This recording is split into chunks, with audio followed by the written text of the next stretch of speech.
The deck of the USS Providence roared beneath them as two F-18s sliced across the sky, leaving white trails over the endless blue. The sailors laughed, the ocean breathed heavy, and the sun shimmered against steel and waves. But no one, not one soul, expected that a simple joke would reveal a truth powerful enough to silence an entire aircraft carrier. Because 5 seconds after Admiral Thomas Hale jokingly asked a quiet, worn-out single dad what his rank was. That single dad said 2 words that made the Admiral stumble back as if the ocean itself had punched him. Fleet Commander. And that was only the beginning. James Rowan never wanted to come aboard the ship that morning. He wasn't dressed like military personnel. Just faded boots, an olive green utility shirt, and jeans that had survived more years than they should have. His hair was longer than regulation allowed, his jaw unshaven, his expression tired. He didn't belong there. He knew it. The sailors knew it. Even the sea breeze seemed to whisper it. But James had no choice. His 9-year-old son, Ethan, had won a special, Heroes on Deck, contest for kids whose parents served, or had served, in the U.S. military. Except no one on the ship knew that Ethan's father wasn't, former Navy. They didn't know anything about James Rowan. Just that he never talked about his past. Never mentioned his service. Never explained the scars. And James preferred it that way. Ethan tugged at his sleeve. Dad, look, jets. James forced a smile. I see them, buddy. Inside, he was somewhere else. A place filled with smoke, alarms, saltwater, and a radio voice he never wanted to hear again. A place that had taken his wife, taken his men, taken the version of himself who once believed he could save everyone. But today wasn't about the past. Today was for Ethan. The sailors, all young and full of energy, noticed James immediately, especially his posture. His walk, the way he scanned the carrier instinctively. Guy walks like he built the ship himself, one of them laughed. Admiral Thomas Hale, the highest-ranking SEAL on the carrier, strode toward the group. Tall, sharp-eyed, and built like a man who had survived every storm thrown his way. He was known for 2 things. 1. His iron discipline. He approached James with a grin. Well now, the Admiral said, eyeing him up and down, you sure don't look like a tourist. The sailors chuckled. James shifted uncomfortably. Just here for my kid, sir. Sir. The Admiral laughed. That's a military word, son. You serve. James didn't answer. The Admiral nudged him. Come on. Humor an old SEAL. What was your rank? Coffee fetcher. Deck scrubber. More laughter. Even Ethan giggled. James looked down at his boots. The Admiral smirked. All right, mystery man. Let's hear it. What was your rank? James lifted his gaze slowly. Calm. Quiet. Unshaken. Fleet Commander. The laughter died instantly. The Admiral's smile vanished. And then, Thomas Hale's knees buckled. He stumbled back, gripping the rail as his eyes widened in disbelief. Because the Navy only had 1 fleet commander in the entire Pacific.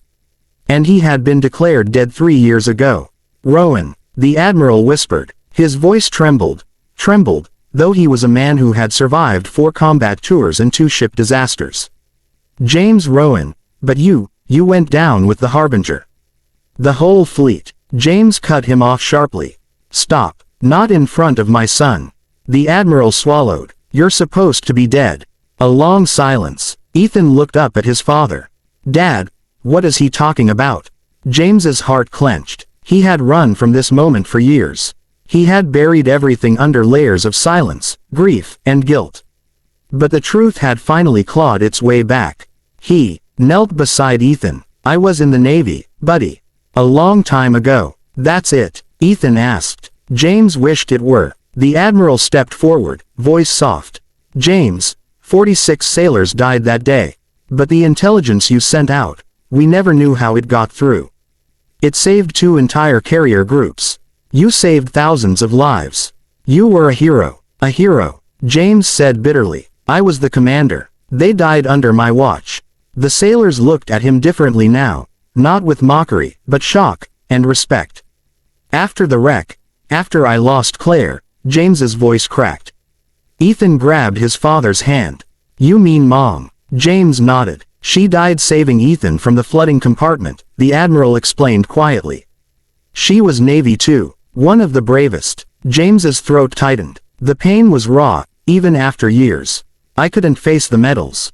The ceremonies. The cameras. The questions. He shook his head. Ethan needed a father. And I didn't think the Navy needed me anymore.